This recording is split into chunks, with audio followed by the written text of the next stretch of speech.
Going for two, kickers are extra, I give them the boot. Ooh, going for two, sit back, relax while I grab me a brew. Ooh, now I'm reclining while putting my time and I'm ready to go. My spine is aligning and much my lineups, my bank account grow. I am so rich, but knowledge is all that I'm leaving it with. Ooh, listen to this, multiple options, how far can I get? Ooh, DFS Dynasty redraft tonight, I'm not finishing last.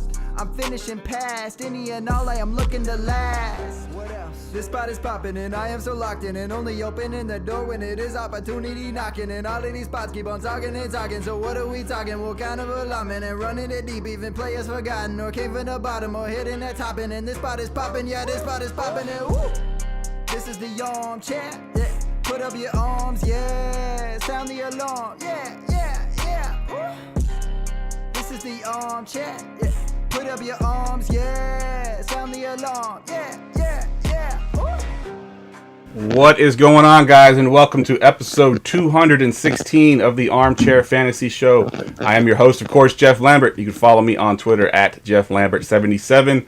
We are live every Wednesday night on the Going for Two Live Network on Facebook, Twitter, YouTube, and Twitch. Syndicated in all major podcast networks, and of course, streaming in the Going To app for iOS and Android. I'm here as always with my co-host, Mr. Ryan Searfoss. Ryan, what's up, man? Oh, man, not much. Refreshed, excited for football season. Just got back from the Expo, which met everybody cool in the fantasy world, minus you because you ditched me. No big deal. But man, I'm ready for football season, man. We're right there. Yeah, I was on the Front Yard Fantasy podcast today at 3 p.m. and I said that, you know, I wished I could have been at the Expo. I'm probably the only guy that was sitting on the beach that wished that he was at the Expo. Like, no one's like on the beach and you go, man, I wish I was in Canton right now. You know what I mean? So it's kind of interesting. But yeah, I definitely want to go next year if I can work it out with my vacation. So, but yeah, looks like you had a great time there. The date's already been released. Start planning now. Yep. Need to do that. All right, next up, we have Gerson Maguire. You probably know him from our Armchair DFS show during the week. He also guest appearances on a lot of our shows on this network. He was kind enough to fill in for somebody tonight. He'll also be part of our Sunday morning show during the season as well. You can follow him on Twitter at FantasyGDFS. Somebody has some major sound issues. I don't know what's going on. I don't know who's playing with their mic, but it sounds like you're scratching something. Gerson, what's up, man? How you doing? I'm doing good, not bad. Just truly jealous of everybody that went out to the Expos. I saw all the pictures, all the meeting each other. I think that's one awesome thing that we can get a community to meet each other, to make friends. And I made a lot of friends over the community. I've traveled to go to football game, basketball game, baseball game with numerous people, including Jeff himself. I mean, I went out there to watch the Washington football team. Scored 3 points. Yeah, that was a great game. 7-3 or something like that against the 49ers. That was the best game I ever seen in my life, let me tell you. I think the score was actually 9-0. We kicked 3 field goals and won. That was the monsoon game. It was just disgusting. We were soaked to the bone. That was not a great game to go to, but still a lot of fun to have you out here. Also joining us on the podcast tonight, co-founder of the Fantasy Football Collective, co-host of the Fantasy Nightcap, and dynasty writer for Going for Two, Mr. Shane Barrett. You can follow him at FFShaneB. What's up, Shane? What is up? It is my Armchair debut. I'm pumped. Is it really? I feel like I've done shows with you before. I think maybe the other one. I think the only thing he's done is with Seth before. Yeah, I think he did. He did some of the PLPs, so that's that. You know, you seem like you podcast with him, but yeah, he hasn't been on the show yet. So I think you were supposed to come on once, but you had to cancel for some reason. Probably a kid or something. Blame it on the kid. All right, so real quick, guys, I'll give you a chance to kind of talk about yourself a little bit. Shane, we'll go to you first because you got the Fantasy Football Collective thing going on. It's kind of new. Go ahead and talk about that a little bit. Yeah, so we started, me, myself, Fox, Nick Sarnelli, and Woody started the Fantasy Football Collective. It is our new website where you can find Fantasy Nightcap, as well as articles written by myself, Wardy, Fox, Nick, Nate Polvote, a couple other guys. And so we obviously have all that, and then Fox and Nick will actually do custom graphics for you guys as well. So we're just working on building that up, as well as our YouTube page. So like and subscribe on YouTube, Fantasy Football Collective. And it's Collective with a K, guys, not a C. They wanted to be a little different, so. Yeah, It's edgy. it was a I can't think of the word. Honor Okay. to What? Fox's Dutch background. Oh, I thought you were going to say it was a collective agreement between all of us. All right, and Gerson, talk a little bit about yourself. Tell them about the DFS show, obviously, and then you're going to want to be on the Sunday morning show as well. Yeah, I mean, well, you just said it, so. Yeah, I mean, I'm going to be on a DFS show every Friday night. I'm truly excited for that. I can't wait. I mean, I feel like those Friday nights get really, really fun, entertaining, and you never know what's going to happen. It's just crazy. I mean, like every week is a different week in DFS. I feel like every week is a different show on the Armchair Fantasy Show. And Sunday with Gladys, Hamid, and a new guy. Which, crap. Wow, wait to remember your co-host names. I know. I'm so sorry. I know he's your friend though. I like him, so I'm excited. Eric. Shout out to my friend. I think it's Eric. Yeah. I think Eric's joining y'all. Is it Eric? I think No. so. I could be wrong. Is it another Shane? I What's honestly, his name? Probably Frank or something. It's fine. He's. All I watching. know is that we have him joining us, and it's going to be fun. Every Sunday morning, I come in for the first half hour of the show, and then I have to bounce out because the last hour of NFL during the countdown, that is like crunch hour for DFS, and I am not going to risk missing any news. yeah, Gerson is very serious about his DFS. Even at that game that Redskins, or it was the Redskins back then, so I can say it. He was in the back of my car before the game, like crunching all his lineups and getting everything ready. Unfortunately, he didn't have a good week that week, but yeah, I definitely remember that situation there. All right, so we got lots to do tonight. We're doing Everyone Hates Division Previews, doing the NFC and AFC North divisions. We do them different than most people. We do them in a mock draft format. So we'll do 2 mock drafts, one for the NFC North, one for the AFC North, and you can only draft players from that division. So that first round's pretty easy. The guys are pretty much set.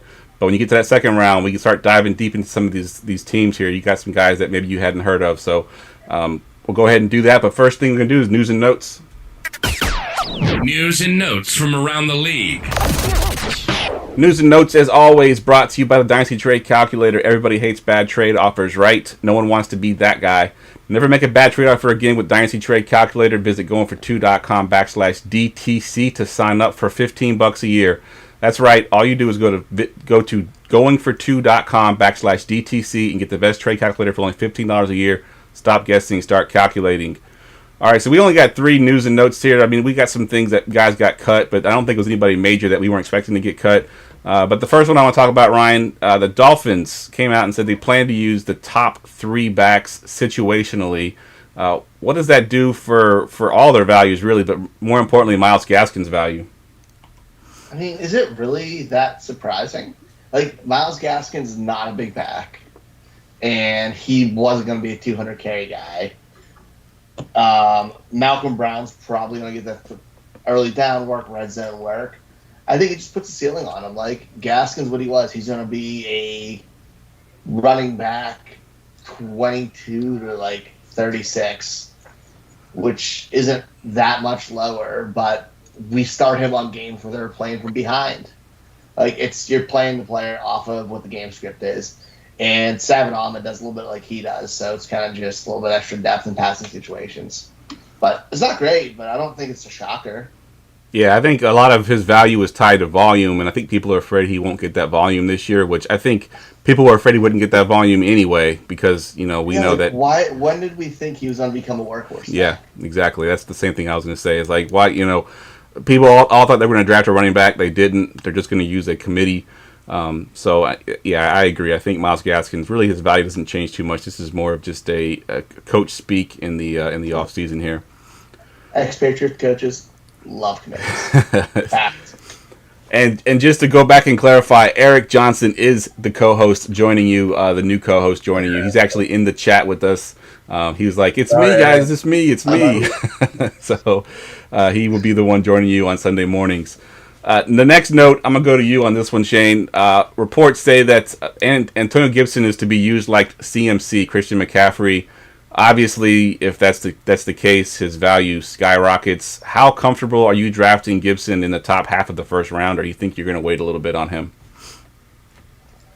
I feel like you're picking on me because of the debate I did with Rob a while back.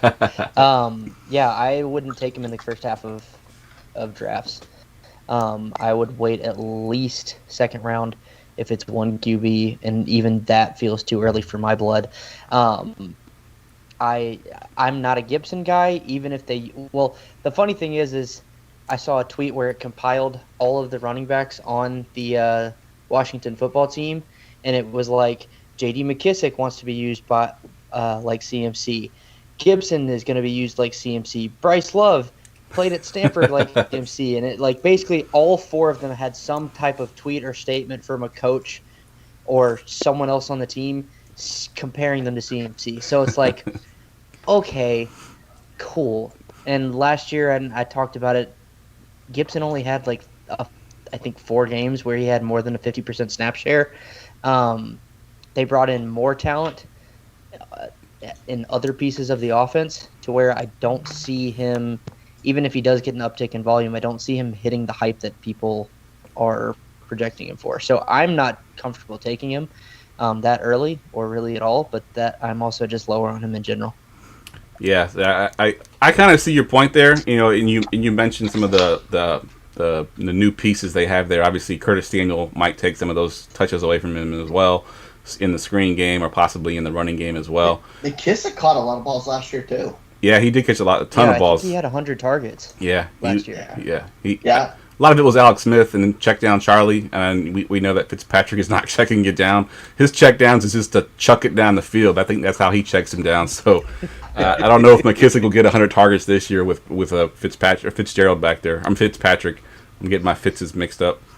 And then the last note here just kind of popped up because there was like this amazing catch that came on. It was all over Twitter, and now all of a sudden Jalen Reagor's now a thing again. We had kind of forgotten about him.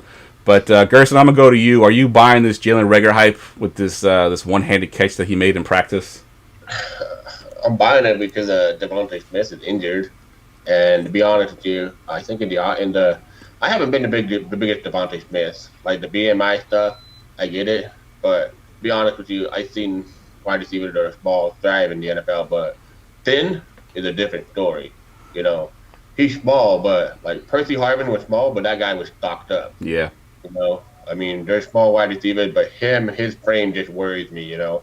But if he doesn't stay healthy, and Reagor can be maybe like a wide receiver 3. Let's be honest right now, everybody considering him a bust after last year. Like, nobody really wants to do anything with him. But I've seen his highlights on Twitter and stuff. I'm like, cool. I don't pay attention to that shit. I pay attention to what they're saying in camp, what they're saying or like what the coaches are speaking, what the beat writers are saying, and they're all saying good things about him. So if you can take a gamble on him, yeah, go ahead. But don't go be, hey, I'll give you a first-round pick next year for him, you know. Right. Don't go crazy with it. It's funny that you mentioned that, Gerson. I actually made a trade last night and got Reagor thrown in on it. I'll let you guys roast this trade real quick. Hold on a second. Go ahead. I'm not going to wreck it. I'm not like that. Okay, so I sent Tyler Higbee and Josh Jacobs, and I got a 22 first, Jalen Reagor, and Donovan Peoples-Jones. Wow.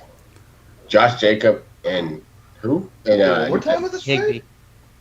Higbee for Reagor. Wait, which side are you getting? He's getting the Reagor. Reagor the first and DPJ. Oh, I'd rather have Jacob. And yeah, I'd rather have Jacobs in the lot. Yeah, I think Jacob's side for me as well.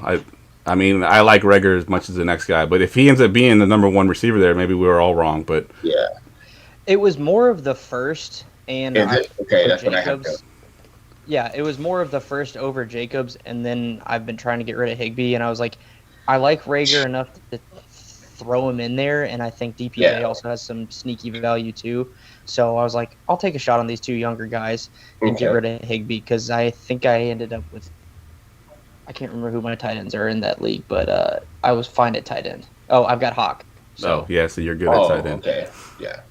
Yeah, I mean, I don't mind taking a shot on those guys. I do like Jacob more than I think the consensus does right now. Everybody's kind of down on Jacobs because they got Kenyan Drake and all that, but I do think Jacobs is still going to be a workhorse there. But I can see taking a shot on Jalen Reagor. I mean, that catch was pretty awesome. I mean, he caught that ball. Not just he caught it one-handed. He caught it like it was like a toy football, like a Nerf ball, the way he caught it. And there was another highlight where he did a really nice route, and he totally burned the corner on like a I think it was like an out. Totally burned him. Yeah. But hey, one news that we didn't talk about is I know it's not on your thing, but Kenyan Drake. And this is going to change trade. If Kenyan Drake is hurt, will Josh Jacobs finally be like, the same value as last year, or are we just still like him? I think his perceived value is that. I don't think his real value changed. Like, I think he's gonna be fine. Like, I think we've all overreacted, and that'll just be the evening out of it. Yeah, I agree 100%. All right, so we got a lot to get to tonight. We're going to start off with the NFC North mock draft. Let's go ahead and get started. Attention, everyone. Let's mock draft. All right, so the way this works, we're going to do a 2-round, 12-team Superflex PPR mock draft with just players from the NFC North. And Gerson, you get the first pick. So give me your first pick from the NFC North. I'm going to pick Jordan Love, even though he's not on this list. For sure. No, I'm just kidding. I'm going to pick Mr. Aaron Rodgers. Oh, wait. I got to decide. Is this a Superflex? The Superflex, yep. Okay. Yeah. Aaron Rodgers is definitely the 101 in all this. Superflex. This is non-dynasty, right? So yeah, just redraft, yep. Yeah, So Aaron Rodgers, he's coming back with the last dance, even though they never even won one damn championship together, him and Devontae Adams. I think this is his sayonara. I'm going to try to break every record in the book to the Green Bay Packers. That's why I'm drafting Aaron Rodgers everywhere I can.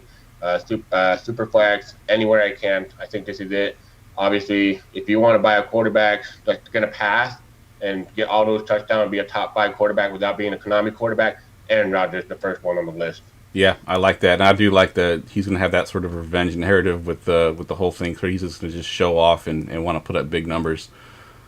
All right, Shane, you're up at the 102. Where are you going here? Mr. Dalvin Cook. Man. Yeah, Cook to me, he's the RB2 overall this year, and I can't remember where I've got him in Dynasty, but he's up there in Dynasty too. And this pick really hurts me because I am a Packers fan, but also his injury history still just sticks in the back of my head. So I'm always like, do I really want to draft Dalvin Cook?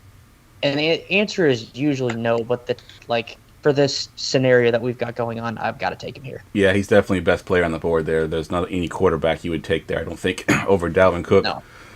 All right, Ryan, you got the 103. It's between two guys, but I'm going Devontae Adams. He's just so solid. As Gerson talked with Aaron Rodgers, he's going to be on a mission this year. And, I mean, dude, they have no receivers. Adams had 150 targets last year in 14 games, or 149 targets in 14 games. He's a target hog. He's my wide receiver one. As soon as the moment Rodgers came back, he jumped up. Yep. They're a match made to have them together. He's going to get fed. I'm really comfortable with him. Yeah, Adams is definitely the wide receiver one for me as well. Obviously, in this, he's definitely the wide receiver one, but I think overall, I think he's the receiver one as well. Gerson, you got the 104.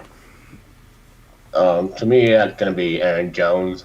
I mean, he posted back-to-back 1,000 season, 19 total touchdowns in 2019, averaging about 1,500 yards from scrimmage. The guy is basically a top 10 running back.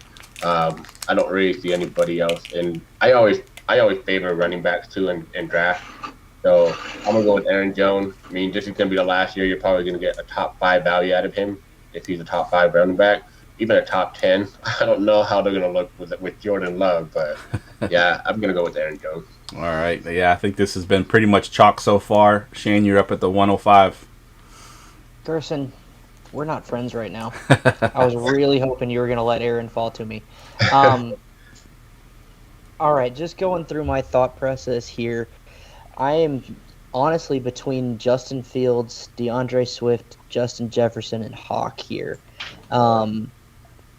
You're missing one guy. You know, but- just so we can have a little fun, I'm going to go Justin Fields here. All right, I like it. Wow. Are you high on Fields? Like, was he your I'm number not. 2? That's the funny part is that like when I ranked the QBs coming in this year, it was Lawrence for me number 1, no question. Fields was my number 2, but I was out on him, if that makes any sense. Yeah. Like, I don't trust Ohio State quarterbacks typically. From watching film, I didn't feel like he processed fast enough in the situations that he needed to, and in the games that he played against tougher defenses, he struggled. Everything that I've seen so far from camp, preseason, I think he's going to be the one that breaks the mold for Ohio State quarterbacks. And I'm willing to openly admit that I was wrong on that. Right now, I think he's going to be very, very good in the NFL and break that mold. All right, good stuff. Ryan, you got the 106. That one, I didn't think we were going there, so that threw me off a little bit. But I'm going to DeAndre Swift. Obviously, running backs are premium, and I know their offense has taken serious hits, but they have a really good offensive line. We've seen Jared Goff throw to the running back and be fairly good at it. And Swift was electric catching the ball in the backfield last year. And on that team, him and TJ Hawkinson are the only talent there to really catch the ball. So he's going to get fed there. He's going to get the lion's share of the rushing attempts, and that's even with Jamal Williams. I'm not worried about him at all. I think he's going to be a beast of a year, and he's going to surprise some people. Yeah, I'm all over Swift as well. Unfortunately, I don't own him in any of my leagues yet. I haven't been able to grab him, so he's someone on my list. I got 3 leagues left to draft, so he's on my list to get. Gerson, you're up at the 107, and I heard you say that he was missing a guy when he mentioned the 3 players that he was talking about there. I'm assuming that's the guy you're going to take here, or are you going to go a different route? Yeah, well, Randall Cobb? no, hell no. Dude, you're pathetic, Aaron Rodgers. But coming back, and all you did it for is for a Randall Cobb. Okay, dude. Okay. No, it's Allen Robinson. I love Allen Robinson. I forgot A-Rob. I was thinking about Justin Jefferson, but the shoulder injury kind of worries me, especially in a redraft. Like, you really want to start winning your game through the start of the season. You don't really want to be playing catch up because you never know with COVID and all that. I mean, this guy has proven that year in and year out now with the shit quarterback. So imagine what he can do with maybe Justin Field in week 2, which I project him to go there. Like, that's when he's going to start playing because I don't want him to get killed by the Rams. I'm excited for him. He's always been very consistent, and I think you're getting a lot of value with Allen Robinson. I've seen him drop down to like the 5th or 6th round, and that's where I really start aiming to draft my wide receiver 1, wide receiver 2. I go very heavy running back, so definitely love Allen Robinson. The guy's caught 457 balls, almost 6,000 yards, and 39 touchdowns. So. Yeah, the crazy thing is even if Andy Dalton starts week 1, he's probably still Allen Robinson's best quarterback that he's ever had, and it's Andy Dalton. Blake Bortles, dude? Yeah, Blake Bortles. Yeah. Yeah. About him. All right, Shane, you're up at the 108. Yeah, I am going to go Justin Jefferson here. Breaking rookie records. Just an extremely talented player in general. I love him. I do feel like people are probably drafting him at his ceiling right now. So I would warn against that because I am always about drafting for value. But taking him here is just a no-brainer for me. He's, I think, one of the best players left on the board. So I'm going JJ. Yeah, I agree. I think he would have been my pick there as well. I think he's far and away better than there's one other guy that I would consider. And maybe Ryan goes that route. Ryan, you got the 109. I'm picking David Montgomery. I don't know if you're thinking or not. That was the guy I had. We've had 242 carries, 247 carries on a trash offense and trash quarterbacks. And if we get Justin Fields in there, we've seen the effect running quarterbacks have on running backs. And where he averaged 4.3 carry last year with that amount of attempts, Justin Fields automatically adds that. And that's when the yards really start packing on. The offense is better even with Dalton, what it means more scoring opportunities for those 8 touchdowns he had with that upset. I think we're low on him right now, and he's as consistent as you can get for a 4th-round player. Yeah, he definitely is. He's up there. He'll get the volume, I think, for sure. We know Tariq Cohen supposedly isn't ready yet, so he'll get some early season volume as well. So, I love David Montgomery. All right, things are starting to get a little bit more interesting here. Gerson, you got the 110. With this being a super flex draft, I have to go to Kirk Cousins. It's just a super flex. There's not going to be someone that can average his 19.3 per game after this, I see a ceiling for them to average that, which is what Kirk Cousins did last year. And with Irv Smith Jr., I think this is going to be his breakout year. I'm very high on him, along with Jefferson, my boy. Adam Thielen. I know you're a big Irv Smith Jr. Jeff, and that's why I'm a big Irv Smith Jr. fan. I just can't say it too many times because I always try to get him from you. So like when we made that trade, dude, I was jumping up and down. I was like, oh my God, he accepted it. Yeah, it hurt. It hurt to let him go. I know it hurt. But I mean, the guy finished for 4,265 yards. His 5th season, 4,000 yards or more, and 35 passing touchdowns. I think that's probably his ceiling. But with the Jefferson being, getting a little better and whatnot, I think it's going to help the offense. And Dalvin Cook, if he can stay healthy, for God's sake, it'd be great. But I don't see this defense getting any better. Maybe slightly, but I still think Kirk Cousins is a better super flex quarterback here, so I'm going to take him. All right, yeah. Kirk Cousins, I mean, he doesn't really get the respect he deserves in fantasy. He's been solid for a long time. I mean, he's been so yeah. People don't like Kirk Cousins for some reason, but I think in fantasy you don't mind having him. Shane, you got the 111. TJ Hawkinson. Couldn't hit it fast enough. Gerson, I was between, whatever way you didn't go there, because I felt like it was those two guys, I was going the other way. So, TJ Hawkinson, I think if he can stay healthy, he's going to have a humongous year, because there ain't nobody else in Detroit other than DeAndre Swift.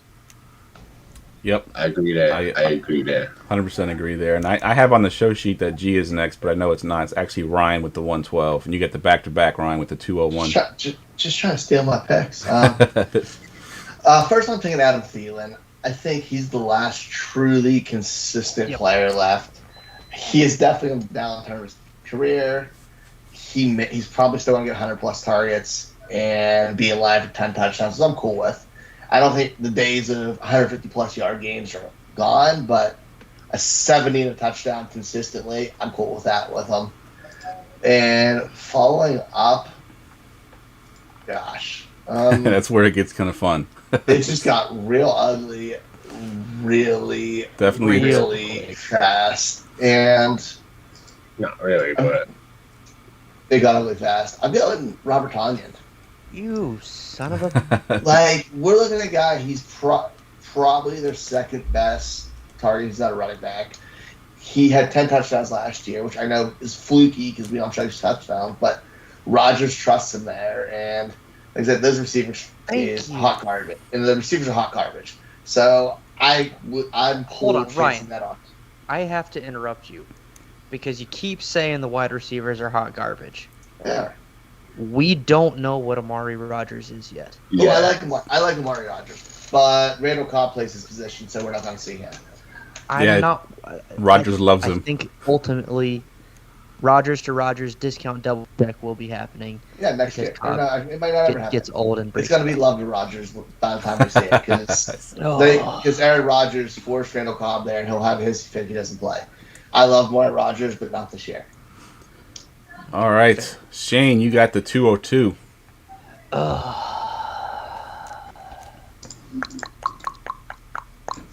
There is not a lot left. It is ugly.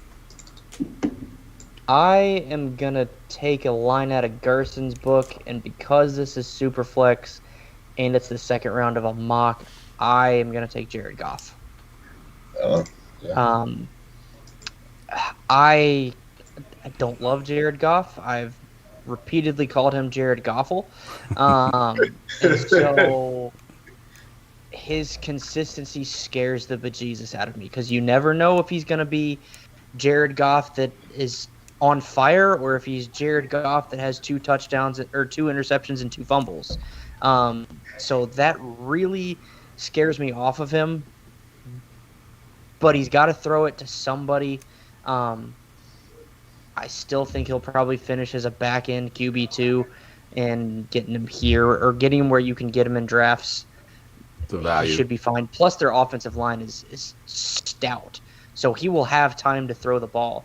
It's just, does he make the right decision with that time? Yep. And that's what scares me the most about it. Let's hope it's a bunch of checkdowns to DeAndre Swift.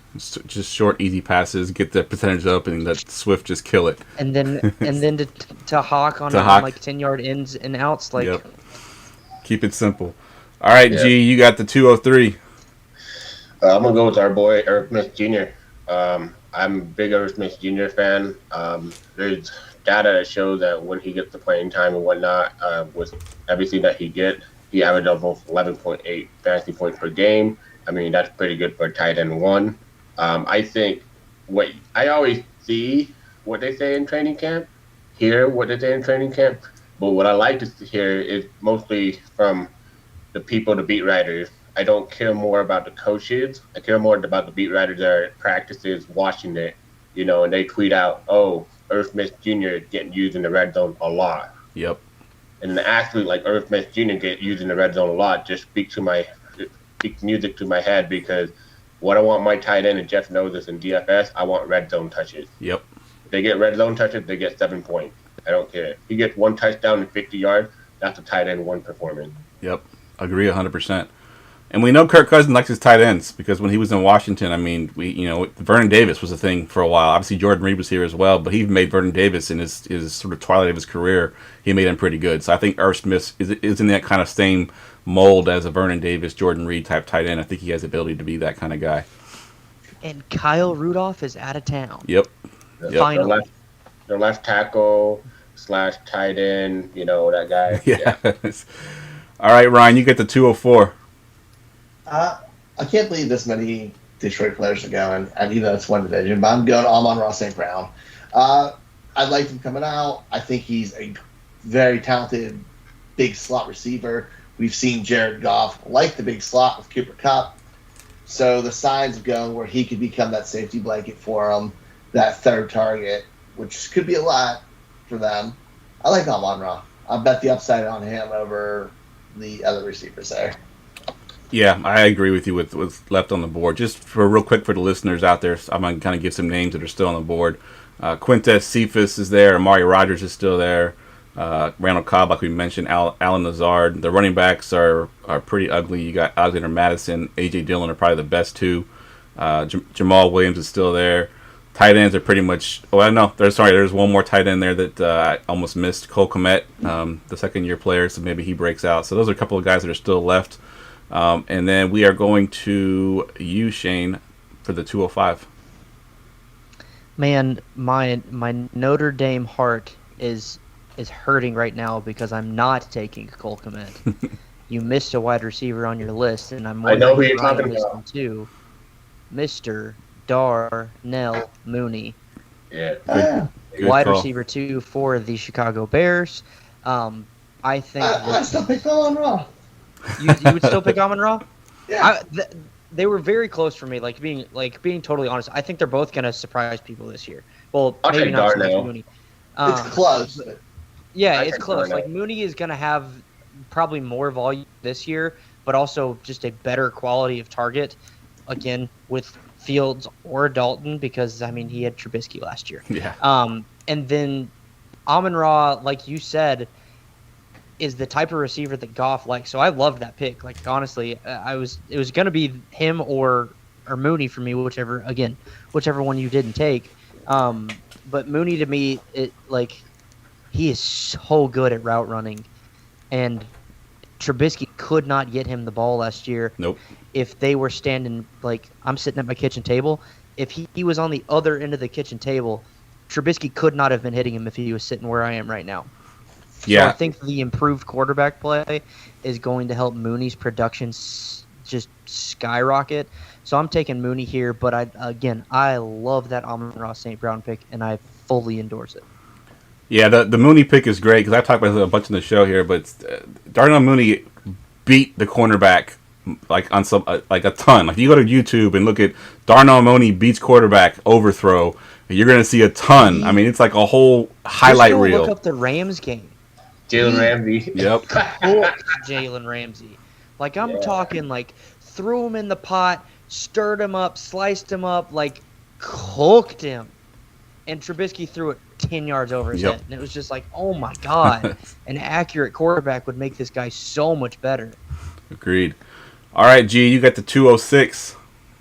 I was going to go the Notre Dame crush, but I decided to pass because I really think that at this point in the draft, I'm looking for upside. So I'd probably go with A.J. Dillon. This guy has an elite speed score at 117.3, first score 135, 97th percentile. I mean, they let go Jamal Williams. He becomes the automatic handcuff to Aaron Jones. And we've seen Aaron Jones, he gets dinged up every now and then. He still somehow always stays on the field. But at this point in the draft, I'm looking for upside, and that's the guy I see that if he takes over a workload, he can get a lot of touches. Yep, agreed. And in this day and age too, I mean, it's going to be some kind of committee. It might be 70-30, but A.J. Dillon's still going to get carries no matter what. So I do think his value is pretty good there. And if Jones does go down, even for a few games, you got an RB1 with A.J. Dillon, I believe. All right, Ryan, you get the 207. Speaking about RB1s, if the top guy goes down, taking Alexander Madison. He's had 2 years of averaging high yards per carry. That the offense is built to run. If Dalvin comes in, he hops into the top 12. I honestly believe he's the top handcuff in fantasy right now, and Dillon's pretty close. But, I mean, he hops in, it's wheels up. Yeah. Yep, he's been that guy that everybody's been kind of waiting. I know in DFS last year we played him in one of the weeks and killed us because he didn't do anything for us. But but I think if he becomes a starter for multiple games there, I do think that he has enough value to pay off. So I like that pick there as well. Shane, 208. Man, Gerson, Ryan, you guys are my new best friends, and I think I don't know if you did it on purpose, but I love you for it anyway. Cole Kmet, like, this is so easy of a pick for me. Again, improvement in quarterback. Going into his second year in the NFL, he's going to improve and see a better target share, I think. I'm not worried about Jimmy Graham because as the year progressed, Cole Kmet started to play more and Jimmy Graham started to play less. Yep. So I still think that trend is going to continue into 2021. And Cole Kmet, to me, is very, very breakout-ish. I've been making up a word with him, but Okay. and the funny thing is like in my drafts I've been pairing T.J. Hawkinson and Cole Kmet, which I got tonight. So I love Kmet. I think he gives you everything you want in a tight end, and with the improved quarterback play should provide you some value, especially with where you can get him because he's one of those late tight ends versus a great tight end. Yeah, he's in that Adam Troutman sort of mold. Those two guys have been hyped up on Twitter a lot.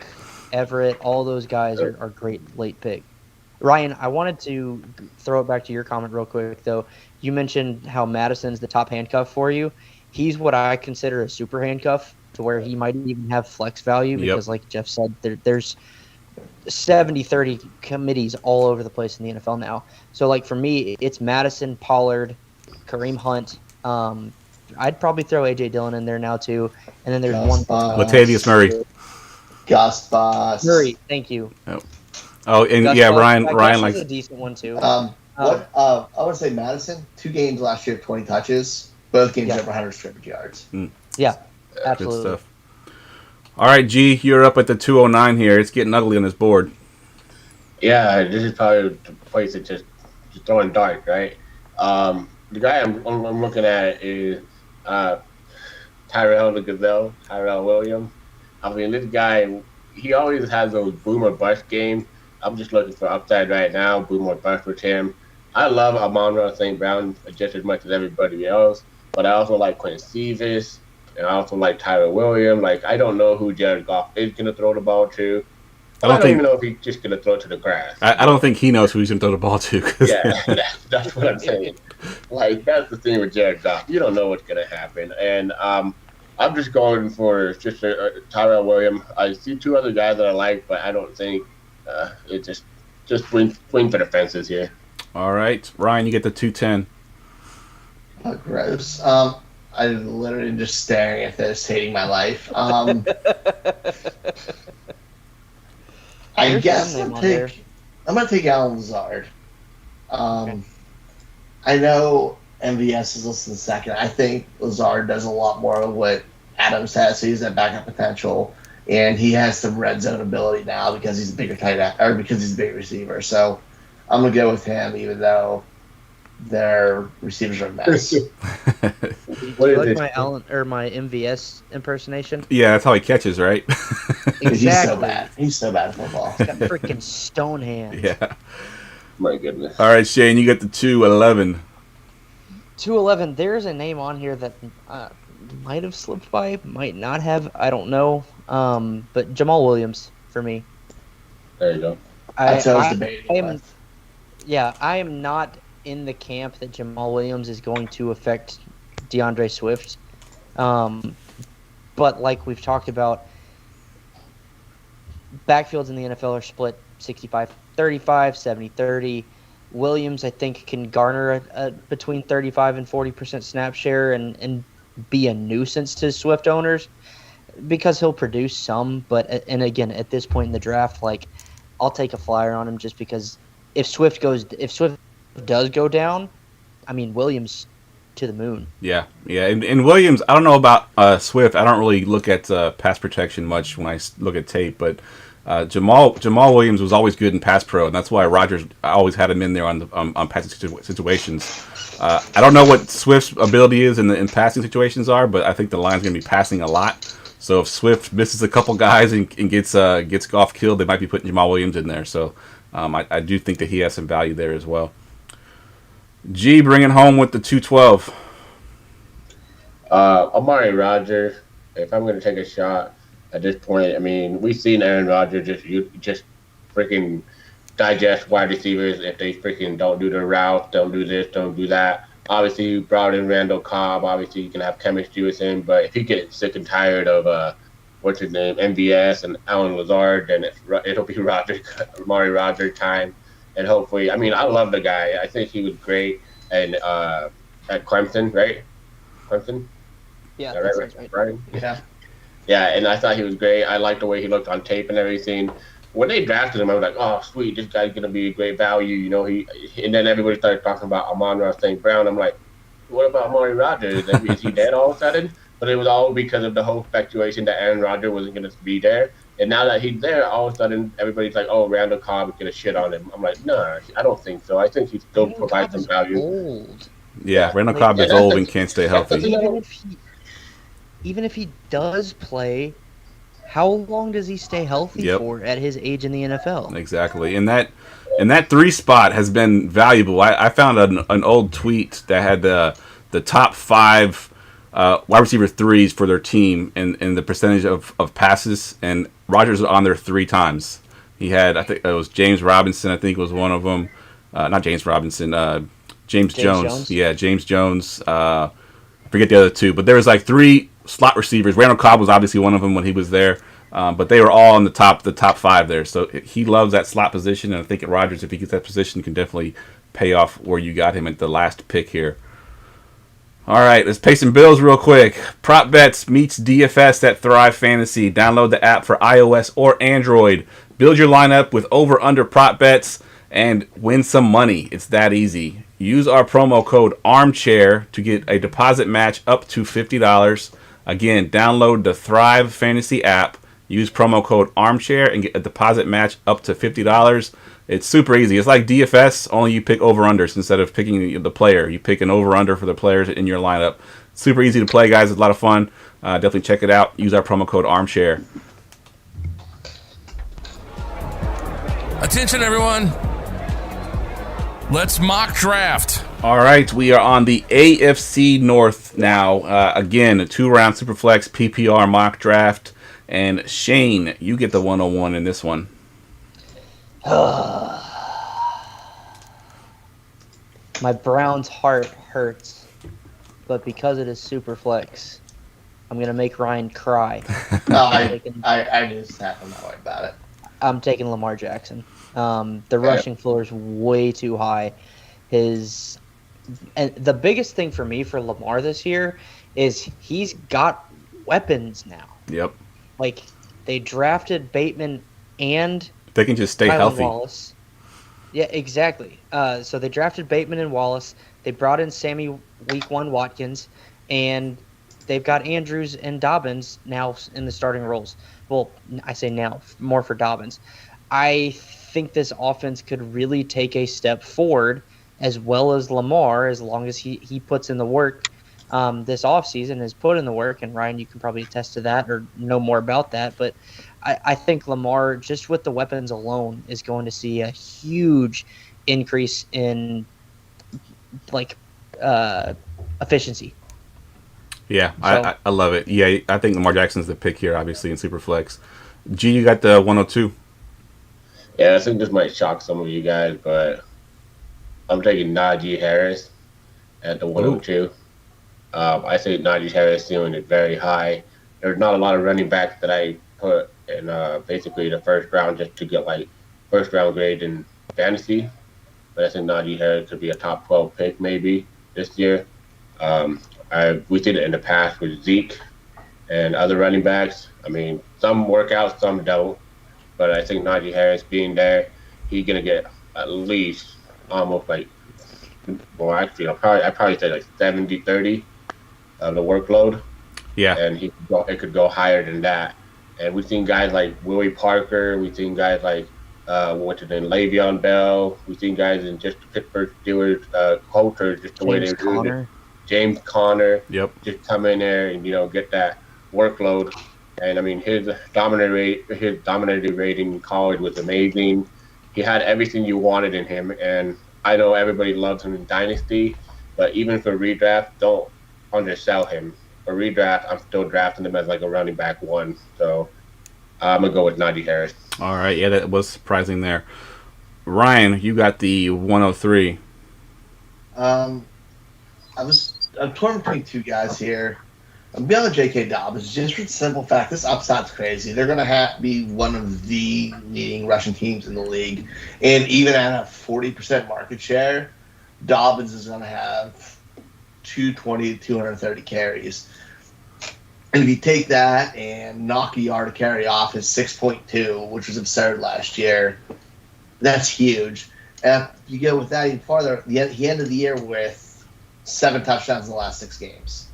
They used him in the red zone when it mattered on a team that's incredibly efficient in the end zone, scores a lot of points. He's their lead back, and they want to involve him in the passing game. Like, the signs are there for him to have a top 10 running back season, if not higher. I like it. So we're just ignoring quarterback here, apparently. Shane, you're up at the 104. Nick Chubb. I know everyone hates on him for not having the passing upside, but he's still got top 5 RB upside just because of how talented and pure of a runner he is. All right, G, you got the 205. So you were gone for a little bit. Nick Chubb and J.K. Dobbins came off the board. Yeah, I expected that. I don't hate Nick Chubb, just to clarify. I think he's a great running back, and I love J.K. Dobbins. I mean, Ryan knows how much I love J.K. Dobbins. After that, I'm gonna go. Don't do it. Don't do it. I think you're doing. Everybody hates this guy, though. Oh, man. no. Why do you guys do this to me? I have to go Joe Mixon. Even though everybody hates this guy. But, I mean, he's coming off 2 consecutive seasons, 1,400 yards from scrimmage. I mean, Zach Taylor's offense, and they let go Giovanni Bernard. Yeah, I get it. Last year, we didn't even know what the hell he was. What was going on with him? Like, oh, is he gonna play? Is he not gonna play? And then, like, all of a sudden, he just missed the whole season, basically. But if he gets that 81% opportunity share market, there's the only James Robinson got that. I mean, and I'm expecting they're trying to say that he's gonna get 80% of the workload. If they gave him a long-term contract, they're gonna use him And I think you can get him at a value, too. You're getting good value for Joe Mixon in redraft, dynasty, startup, everywhere. And he's young, too. He's only 25 years old, so he still has a lot of football to play. I like it. Ryan, you get the best thing that 206. happened to me was Joe Mixon turning 25. Because then it moved him down in my dynasty rankings. It's all about the age. Ryan, 206. I'm taking Joe Burrow. He's probably going to lead the league in pass attempts this year.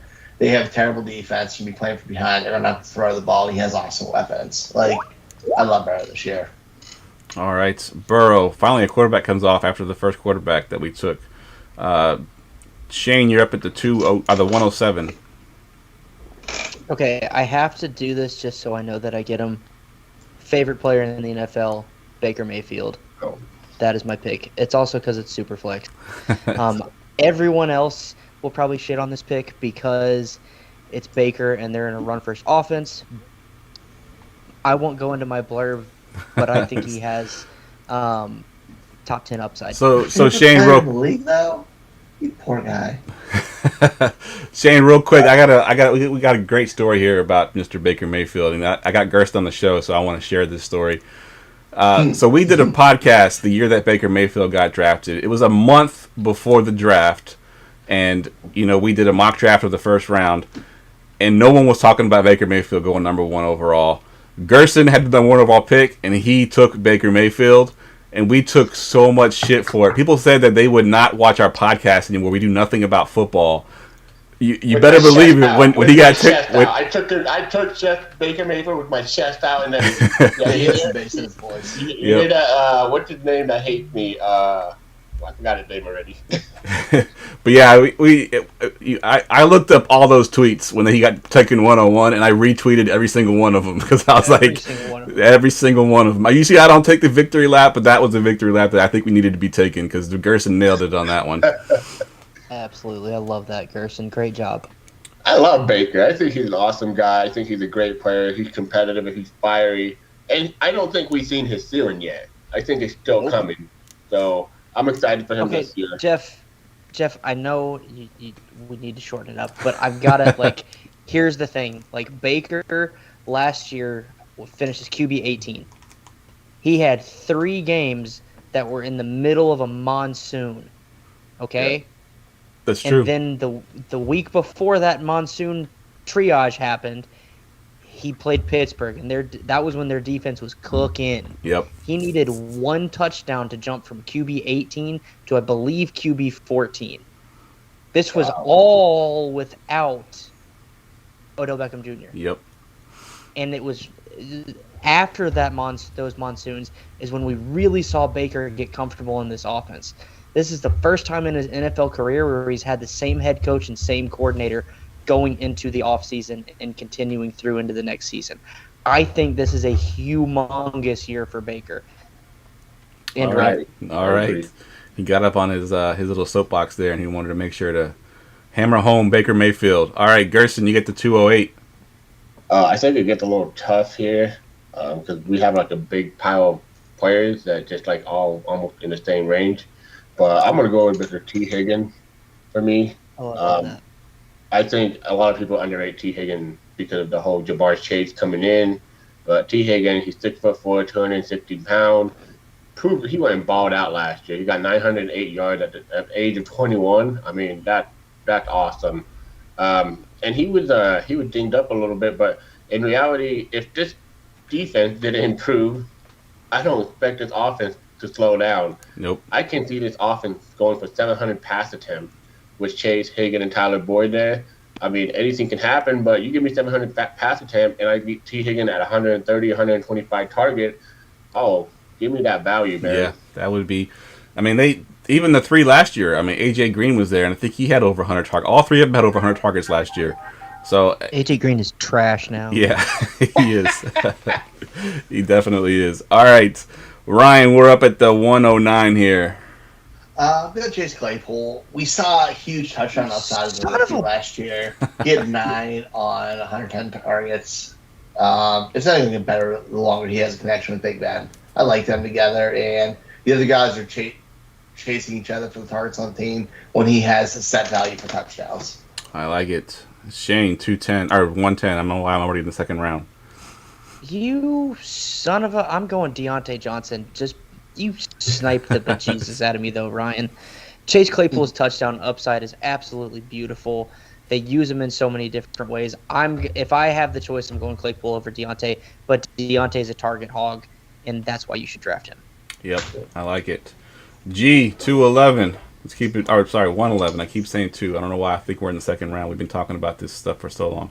It's 111. At this point, I'm just gonna go with. Well, just stop.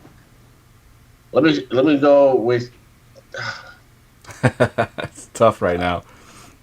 Mark Andrews. Okay. I think he's still a top 5 tight end, but to me, Mark Andrews is just with everybody always says that the Ravens have no weapon, and they're getting all their new weapons and whatnot. Mark Andrews is still probably the number 1 wide receiver there. 100%. Yep. For the Ravens. Like, And if- 100%. And if this was a real league too, you got that positional advantage because after that, there's not really much after Mark Andrews. It's hot garbage in this Yeah, exactly. You have the only tight end worth starting right now. If this was a real league. Yeah, but yeah, that's my pick. All right, we're at Ryan with 212 back to back with the 201. 112, 201. 112, Thank you. 201. Come on, Jeff. I'm not with it tonight. 112, I'm going pure upside. I'm going Jamar Chase. Like, I know they're from Canton, who's from Kansas, right? We knew this. Like, we know who he was. Nothing's changed. He's a super talent. Don't overthink it. Following that up with OBJ, he's the only guy you're drafting in the 30s for wide receivers who has a chance of being the wide receiver 1. We haven't seen him healthy with Baker, with any offseason. It could be good. Let's have some patience. Yep, I like it. Yeah. All right, G, back to you for the 202. At this point, I'm going with a handcuff. Probably the best handcuff in the NFL. It's Mr. Kareem Hunt. I mean, this guy, he kind of disappointed a little bit at the beginning, but we seen that Nick Chubb went down. We were all kind of disappointed. I'm not going to lie. I expected way more production out of him. But it's like they said, Kareem Hunt, probably the best handcuff. He's going to be my favorite handcuff and the most priciest handcuff, too. He ain't going like in the later round. No. He's going in the early 7th, 8th. Yeah. Yeah, 5th round, He's like Yeah. the super handcuff. Yeah. All right, we're going to you, Shane, for the 203. Okay, so for me, it's between Jarvis, Juju, and Boyd here. I'm going to go Jarvis just because, like Ryan said, we haven't seen OBJ healthy with Baker. We haven't seen OBJ healthy, period. And Jarvis is just one of the most slept-on wide receivers in the NFL, who consistently produces and has wide receiver 1 upside. So, yeah, we'll go Jarvis. All right, Ryan, 204. I don't have to do too much long towards stealing players. I hate it. I'm going Juju here. I think he is very, very, very consistent. He catches everything. Where we've seen Deontay Johnson with the highest drop rate in football, he doesn't drop. He's had 0%. Can I rant on that too? Juju's very solid. He's overrated. He's just not what we want him to be. So we're overcompensating for it. So give me him here. All right. 205, G. Isn't it sad we just talked about 3 wide receivers we probably won't be drafting? Speaking of third wide receiver, Tyler Boyd. If I can get him at a good value, I'll probably draft him in the later round, but I really don't have too much interest in him. I just don't feel like Tyler Boyd can get me over the top. Maybe he's a flex in play, but at this time, I'm just looking for value. If I get him later on, okay, cool. And he can get better usage if one of those other wide receivers go down, but Tyler Boyd at this point in the draft is probably the next wide receiver I want to take. But after this, man, good luck, guys. Yeah, it's ugly after this. You're going to take some of these tight ends. You're going to be forced. Shane, you got the 206. Yeah, that's how I feel. So hard, man. I'm going to take the risk on injury, and I'm going to go Rashad Bateman here. I think if he can come back healthy and play the rest of the season, he's going to be the target hog on this team outside of Andrews. He's going to give Lamar an option that he hasn't had before, I don't feel like, at the wide receiver position. So I'm going Bateman here. Yeah, everyone knows how much I love Bateman, and I was sad to see the injury because I wanted to see him. I actually traded back in my draft to get Bateman. I could have taken Devonta Smith, and I took Bateman, and then I also got Bateman in our league too, Gerson. I love Bateman. I think he's going to be great. Ryan, you get the 207. Super flex, we got Big Ben. His last 2 seasons where he was healthy-ish, we had 608 attempts, 675 attempts. It's volume, and he's the only starting quarterback left, and there's no real starters left anywhere else anyways. Yeah, there's How many Steelers did you draft? pretty much in every one of them. I think it's all drafted. Yeah, a Ravens fan drafting Steelers. That's Other than JK, it was just Steelers. it's all Steelers. Dude, I feel your pain there. All right, G, you get the 208. I guess I'll take Hollywood Brown. Not excited about it.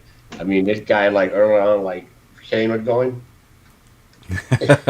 Yeah, He dropped balls, too. And he can't even, like, get in range. Like, I don't know if him and Lamar just don't have chemistry at all.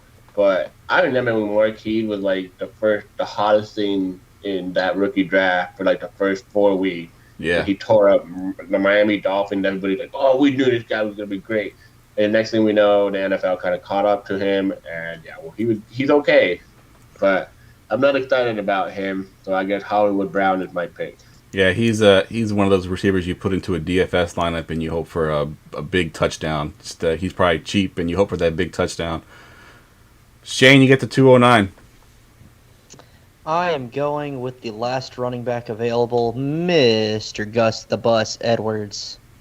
I like it. He got paid. His role is carved out. It's 130 to 140 carries.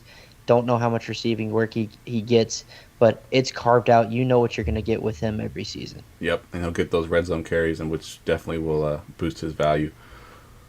Ryan, you got the 210, and I don't know what you're going to do here.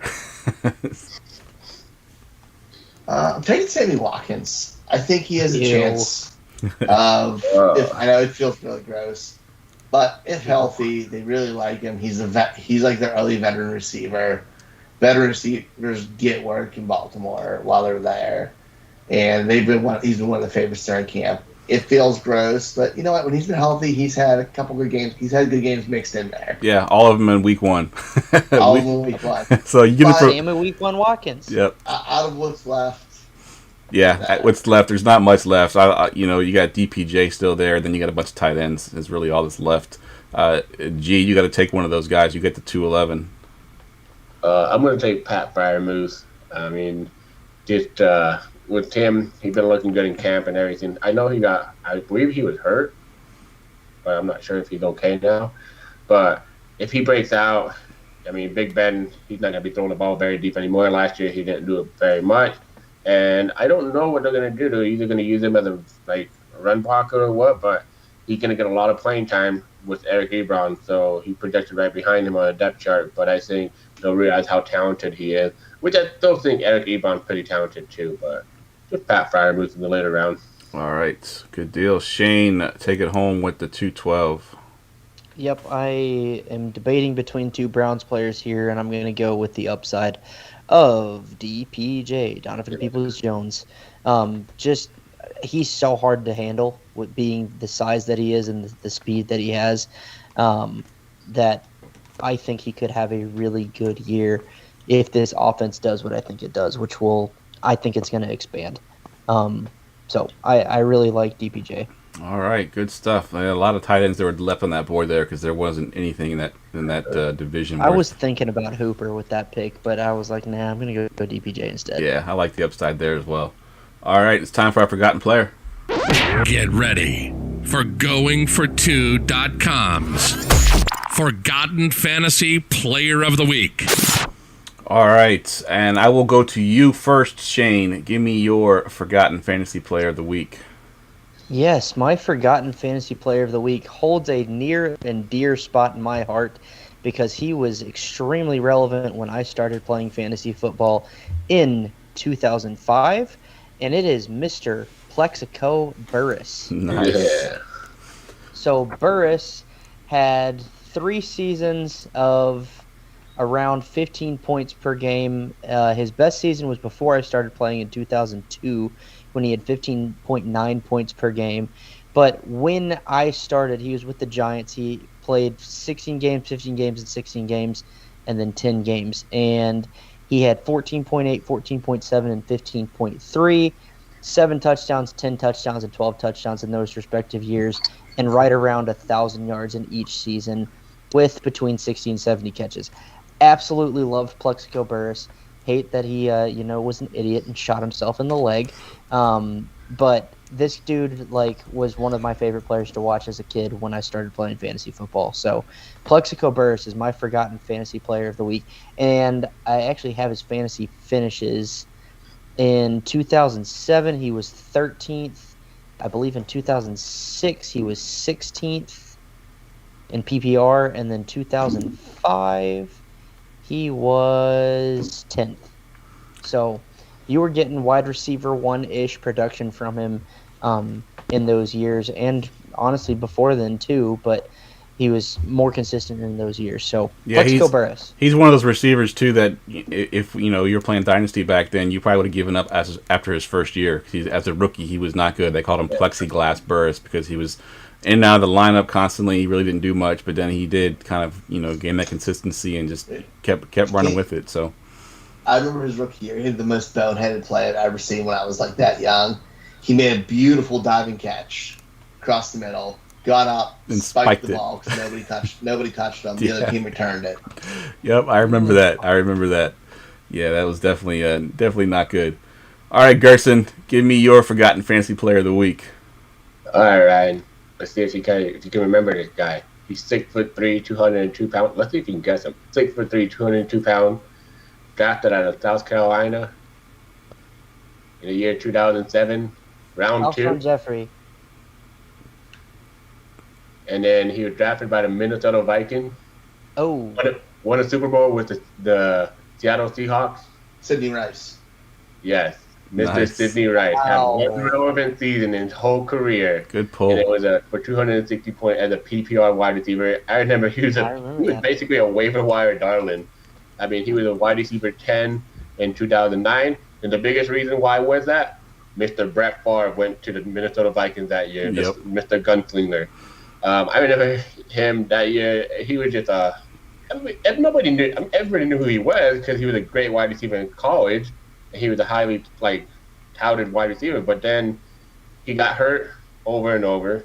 His career ended because of injuries, concussion, injuries after injuries. And Sidney Rice, 1 year, he was a good play for us, but the next year he sucked because of injuries. But 260 points for a wide receiver you picked off waiver wires, that's pretty damn good. That is pretty damn good. All right, guys, that wraps the podcast up. We'll go around the room, and you give me your Twitter handle and what you're working on, whatever you want to plug. Shane, I'll go to you first. Yeah, thanks, Jeff, for having me on again. Hope I lived up to the hype of the Armchair Fantasy Show debut. But you guys can follow me on Twitter at FFShaneB, at Fantasy Nightcap, and at FF_collective. Make sure that you like and subscribe to the YouTube channel so you can find my show, Collective Knowledge, who my first guest was Jeffrey Lambert. That was me. So, got another former Going for Two guest coming up in a couple days. But yeah, that's what I got to plug. Good stuff. Gerson. You can find me at the Fantasy GDFS. You can also find me every Friday during the season, during football season in DFS, Armchair Fantasy Show with Jeff, Shrimp Robo, and then on Sundays with Eric. Eric Johnson. Eric and Gladys and Hamid on Sunday. Eric, we really do love you. Just I'm sick. I have an excuse. I have a flu. So, even Michael Jordan had the flu and still spit out his best game, But on Sunday. Is that what we're calling calling this is your best game? This is No, this that's not my best Gerson's game. This This is is Gerson's one of- blue game. This is his flu Yeah. game. All right, Ryan, what you got going on? Find me here every Wednesday night. Find me over at the Sports Illustrated Draft Bible. We do our podcast there every Tuesday night. We just finished our projection series. Check it out. We went through all 32 teams. Ooh. But yeah, catch me then. Oh, yeah, at Twitter at Foss534. All right, guys. As always, you can follow me on Twitter at JeffLambert77. Follow the show Twitter account at Going4 2Live. DFS contest is still out there. Going4 2.com/grinder21. If you haven't joined yet, it's free to join. It's for charity. If you want to play, if you want to donate to Toys for Tots. But the charity, the actual contest is free, and we're giving away this awesome belt right here. Let me show it one more time. I mean, I already won it, so. There's the belt right there. It's beautiful. So Beautiful. it is beautiful. So if you want to win that belt, go to going4 2.com/grinder21. All right, for Ryan, for Shane, for G, I am Jeff. We will see y'all next week.